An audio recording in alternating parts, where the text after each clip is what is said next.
One of the greatest challenges of Dark Noise was casting the role of Abigail Jack McFadden.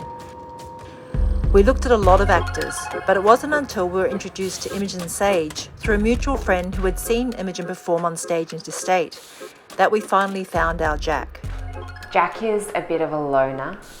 She's a tomboy. She's estranged from her father and she's caring for her mum, so she's got a lot of responsibility on her shoulders. She also has a very obscure job, for a woman especially, as a Foley artist.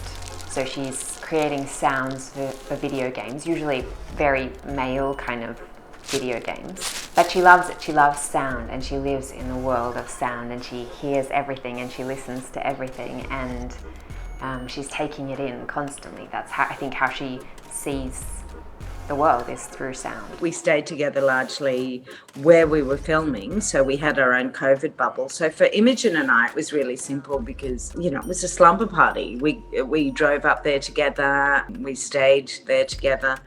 It was really lovely to be on set with her, and she offered so much when we were in the scenes. We shot the end of the film first, and so we jumped into this moment that we had together, and it was just this really deep end, but she was right there with me, and it was really special to have somebody who was actually connected.